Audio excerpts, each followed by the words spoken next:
और इस सभागार में मौजूद आप सभी लोगों को मेरा जय भीम, जय मंडल, जय संविधान, जय इंकलाब जिंदाबाद है। आज के दौर में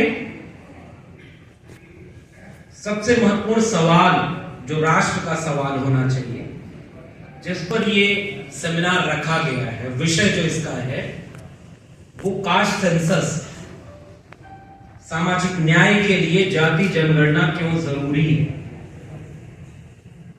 इसके दो पहलू हैं, सामाजिक न्याय का मतलब क्या है और सामाजिक अन्याय कहां हो रहा है, उससे कैसे हम समझेंगे। उसके पहले वर्तमान की बहुत सारी चुनौतियां हमारे पूर्व के वक्ता डॉक्टर रतनलाल ने रख दी और आलोचनात्मक तरीके से रखी, तो मुझे एक शेर याद आ रहा था कि जो तेरे ऐब बताता है उसे मत खोना, अब कहां मिलते हैं आईना दिखाने वाले। तो मैं बहुत शुक्रिया अदा करूंगा कि आलोचना अपनी भी होनी चाहिए। अब दो हिस्सों में दो बातें कहना है, क्योंकि उसके बाद हम सब अपने मुख्य वक्ता आदरणीय धर्मेंद्र जी को सुनेंगे। जाति जनगणना का सवाल इस देश के हर नागरिक का सवाल होना चाहिए। जाति जनगणना पर सेमिनार करना, आंदोलन करना और इसे राष्ट्रीय मुद्दा बनाना केवल ओबीसी या SC/ST समाज की जिम्मेदारी नहीं होनी चाहिए। जिसे भी इस देश से मोहब्बत है, न्याय और समता के विचार से इत्तेफाक रखे, उन सबको जाति जनगणना का समर्थन करना चाहिए।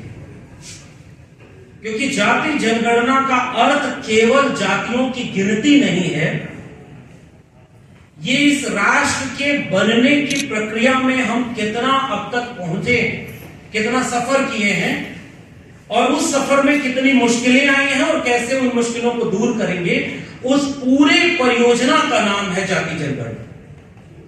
कोई गरीब, कमजोर, वंचित, शोषित रह गया, उसे उसके हिस्से का हक दिलाने का नाम है जाति जनगणना। बराबरी और न्याय के विचार का नाम है जाति जनगणना। इतिहास छोड़ देते हैं, वर्तमान पर ज्यादा बात करते हैं, क्योंकि हम सब जानते हैं 1871-72 से लेकर 1881 में कैसे जनगणना शुरू हुई, फिर उसके बाद 1931 तक आखिरी जाति जनगणना हुई। और ये बात सही है कि उस समय भी बहुत सारे लोग ओबीसी में अपनी जातियां लिखवाने से बचते थे, क्योंकि शायद उन्हें ये बात पता नहीं था कि अगर वो अपनी जातियों को ओबीसी में लिखवाएंगे तो उसके लाभ क्या मिलेंगे।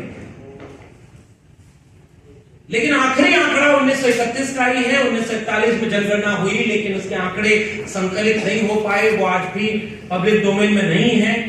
1951 से जनगणना आजाद भारत में होनी थी। और उस समय मैं एक बात बस जिक्र करना चाहता हूं कि ऐसा नहीं था कि इस देश में कभी ओबीसी का आंदोलन नहीं रहा, सामाजिक सांस्कृतिक आंदोलन रहा। और खासकर भक्ति आंदोलन, जैसे मैं साहित्य का विद्यार्थी हूं, हम सब जानते हैं वहां जितने भी संत कवि पैदा हुए वो सब कमेरा कौम से पैदा हुए। संत कबीर, संत रविदास से लेकर के तमाम लोगों की फहरिस्त उसमें रही। और वहां से लेकर के जब इस देश में 18वीं और 19वीं सदी में जितने आंदोलन खड़े हुए, जिसमें सबसे बड़ा नाम छत्रपति शाहू जी महाराज का, उसके पहले फूले साहब हैं और फिर बाद में 1930 के आसपास।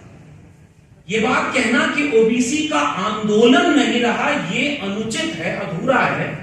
क्योंकि मैं एक शख्सियत का नाम लेता हूं, उनका नाम है शिवदयाल सिंह चौरसिया।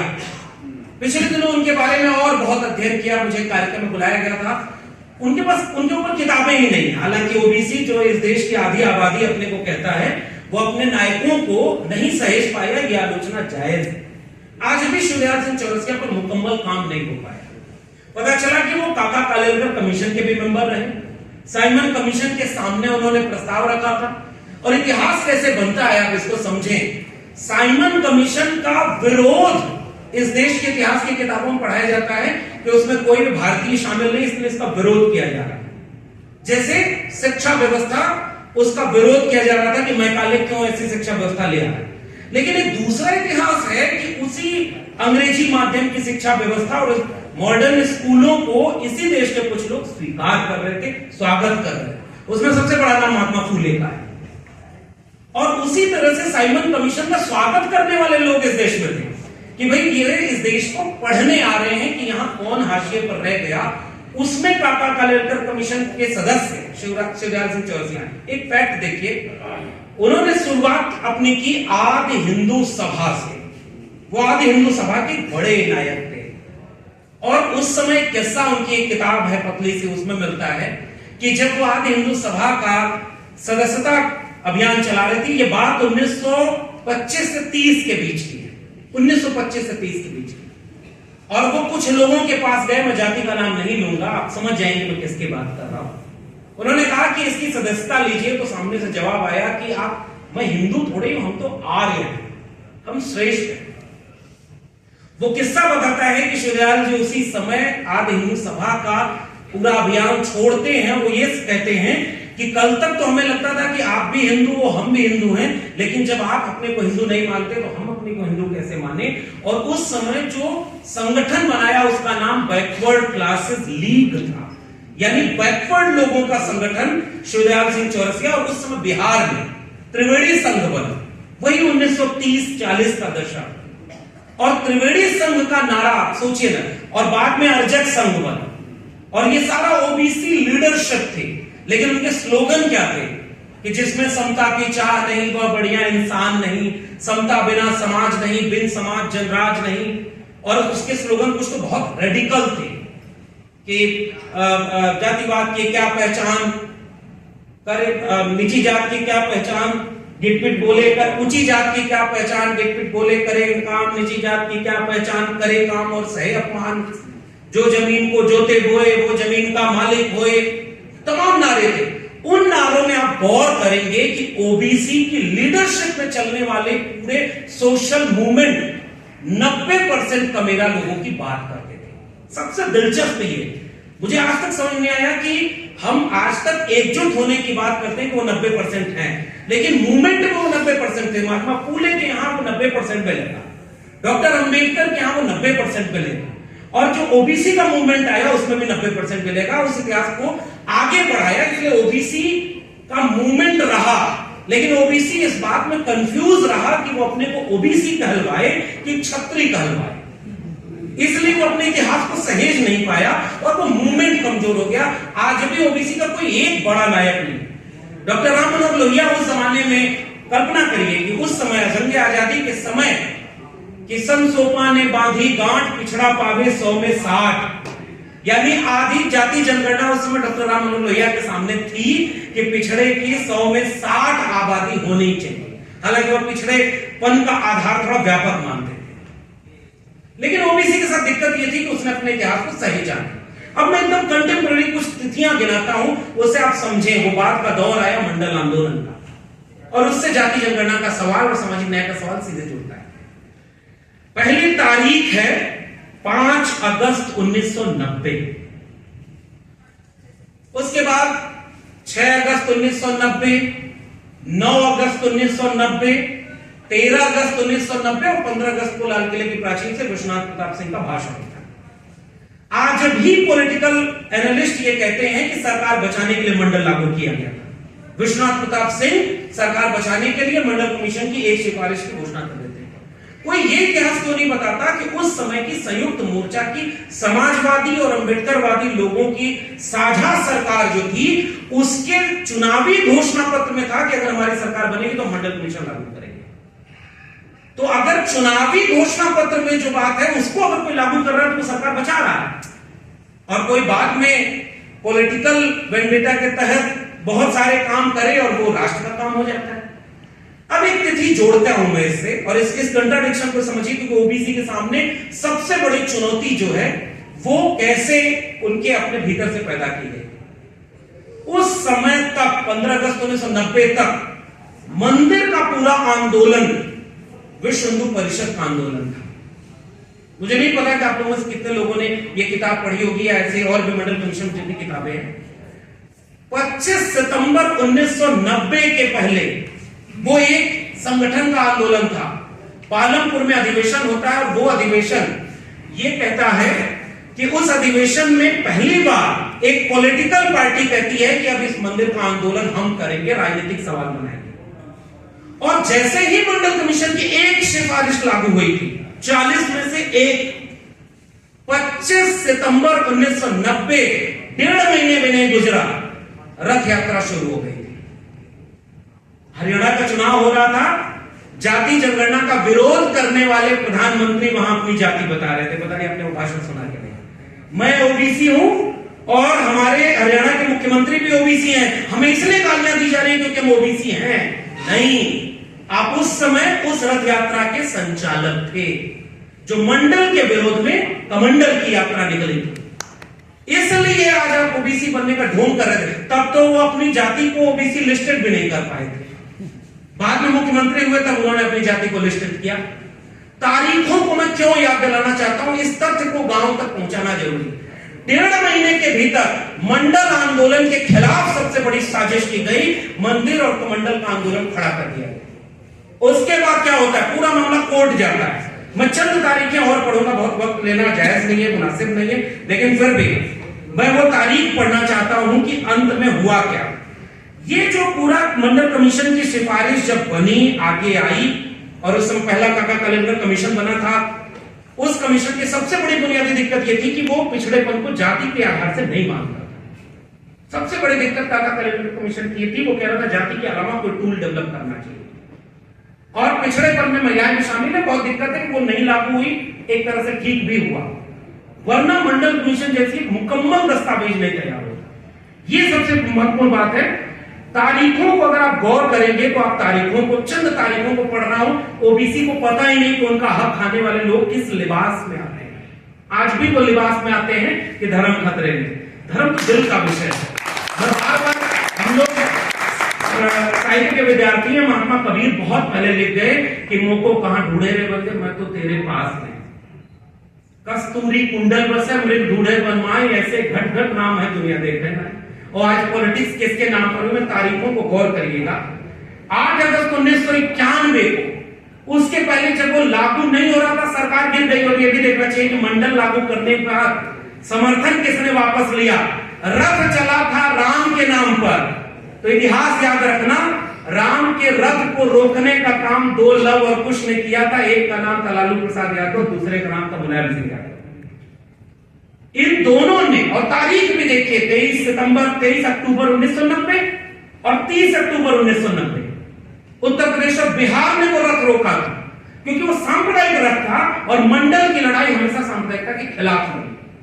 और आज ओबीसी को सांप्रदायिकता का शिकार बना करके उनके अपने असली मुद्दे पर कोई मूवमेंट खड़ा नहीं होने दिया जा रहा, और हमारे लोग उसके लिबास में हैं। और सोचिए, आज भी एकता 90% की क्या है। एक तरफ समाजवादी लोग आंदोलन कर रहे थे कि मंडल लागू करो। 1980 में रिपोर्ट आई, 83 में बहुत बड़ा आंदोलन करुणानिधि के नेतृत्व में, इंदिरा गांधी तब प्रधानमंत्री थी, उनके आवास के सामने हुआ था कि मंडल कमीशन की सिफारिश लागू की जाए, और वो डीएमके के करुणानिधि कर रहे थे। और उसके बाद फिर 1984 के बाद राजनीतिक परिवेश बदल गया, 85 से सब कुछ बदलता गया, 1989 आ गया। उसके बाद जब ये कोर्ट चला गया पूरा मामला, और उस सिफारिश को लागू होने से रोक दिया गया।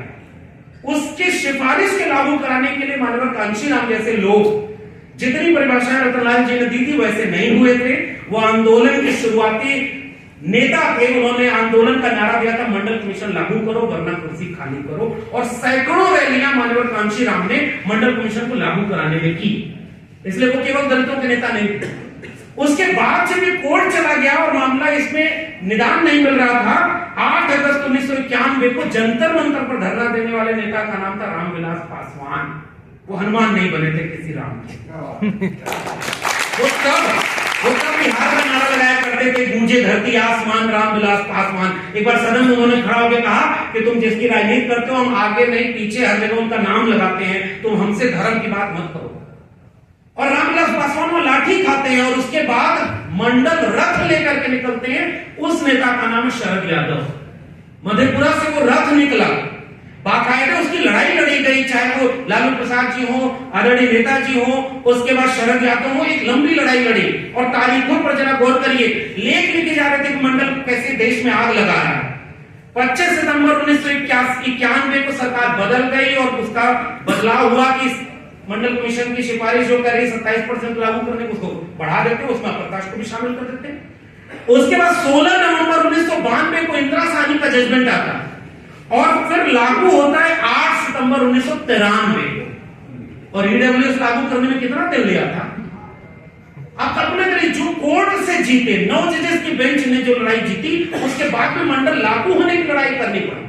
तो ये तो एक इतिहास है, इसमें बहुत लंबा वक्त जाएगा। और उसके बाद पहले काका कलेक्टर कमीशन की भी रिकमेंडेशन थी कि जाति जनगणना होनी चाहिए, बस 2 मिनट खत्म करो। और दूसरा मंडल कमीशन की सिफारिश थी, और मैं पेज नंबर भी बताना चाहता हूं जिससे ये बात गांव-गांव तक जानी चाहिए। 13वां अध्याय सिफारिशों का है, जिसमें 40 सिफारिशें हैं, और वो ये कहते हैं कि 1931 की जनगणना के मुताबिक 52% आबादी सर्वे किया, और उस समय कुछ राज्यों में कोटा जब ज्यादा बढ़ गया था, जैसे तमिलनाडु 69% रिजर्वेशन, उसके खिलाफ भी लोग कोर्ट गए। कोर्ट उसके पक्ष में फैसला नहीं देता है, सो मोटो ले लेता है कि कुछ जगह पे उप वर्गीकरण हो जाना चाहिए। कभी वो ये नहीं कहता कि एनएफएस पर कोई सो मोटो क्यों नहीं होना चाहिए, स्वतः संज्ञान एनएफएस पर क्यों नहीं लिया, लेटरल एंट्री पर क्यों नहीं हुआ, जिससे रिजर्वेशन खत्म किया जाए। इस कमीशन की रिकमेंडेशन है कि 52% आबादी को 52% आरक्षण मिलना चाहिए, लेकिन अपर लिमिट 50% की है, इसलिए हम 27% रिजर्वेशन देने का रिकमेंडेशन करते हैं। ईडब्ल्यूएस लागू होने के बाद वो अपर लिमिट क्रॉस हो गई है। क्या इस देश में ओबीसी लोग अपना जितना संख्या है उसको जानने के लिए जाति जनगणना, और जितनी आबादी है उतना आरक्षण लेने के लिए कोई आंदोलन चला पाए, तो मुझे लगता है कि आज की तारीख के ओबीसी का सबसे बड़ा जिम्मेदारी है वो अपनी कमीशन के रिकमेंडेशन में जितनी बातें लिखी हुई। और आखिर में केवल एक बात, जाति जनगणना से होगा क्या? केवल ये बात होगी कि वो एक्सरे है, उस एक्सरे के लिए सबसे जरूरी ये होता है कि पिछड़ कौन गया। वो आपस में बांटते हैं कि ओबीसी में सारा हक किसने खा लिया, 2-3 जातियों ने। आंकड़ा पूछेंगे तो कहीं नहीं मिलेगा, वो प्रोफेसर में नहीं, कुलपति में नहीं, वो सुप्रीम कोर्ट के जुडिशरी में नहीं, आंकड़े नहीं है, धारणाएं हैं, ताकि भाई को भाई से लड़ाया जाए। जो काम एससी और एसटी में अब शुरू हुआ है, वो काम ओबीसी बहुत पहले से झेल रहा है, और वो उसका काट नहीं ढूंढ पाया अभी भी, जबकि उस सारी बीमारी का इलाज जाति जनगणना में नहीं है। कौन किसका कितना हक खाया, 3743 जातियां हैं, तो उसके लिए जाति जनगणना सबसे बुनियादी जरूरत है। लेकिन भाई को भाई से लड़ाने में सबसे आसान है कि वो आपस में लड़ेंगे तो फिर एकजुट नहीं हो पाएंगे, और एकजुट नहीं हो पाएंगे तो फिर उनका उस असली मुद्दा उनके बहस से गायब रहेगा। मैं तो एक गुजारिश करता हूं इन तमाम जातियों के लोगों को, लगभग 1200 से ज्यादा शेड्यूल कास्ट की जातियां, 3743 ओबीसी की जातियां, जीतने का ये हुनर भी आज माना चाहिए। जंग अगर भाई से हो तो हार जाना चाहिए। जितनी काफी पिछड़ी जातियां हैं, अगर उनकी कुछ आलोचना भी हो तो वो सुननी पड़ेगी, क्योंकि उनकी संख्या भी पता नहीं और उनका कहीं भी कोई हिस्सा नहीं। लेकिन एक कन्विंसिंग लॉजिक ये होना चाहिए कि कास्ट सेंसस से सबका हिस्सा पता चलेगा और तब सबको हक मिलेगा। इसलिए आज अगर कोई देशभक्त है और वो किसी भी जाति का है, और ओबीसी के लिए ही जाति जनगणना जरूरी नहीं है, जाति जनगणना उनके लिए भी जरूरी है जिसके लिए ऑक्सफैम की रिपोर्ट कहती है कि मीडिया के 121 मीडिया हाउसेज में डिसीजन मेकिंग पोस्ट पर 119 वही लोग हैं जिनकी आबादी 5% है कि 10% है कि 15% है, पता नहीं। सुप्रीम कोर्ट में पिछले एक दशक में 88% जज केवल उसी कम्युनिटी के बनते हैं, और विश्वविद्यालयों में प्रोफेसर कितने हैं, कुलपति कितने हैं?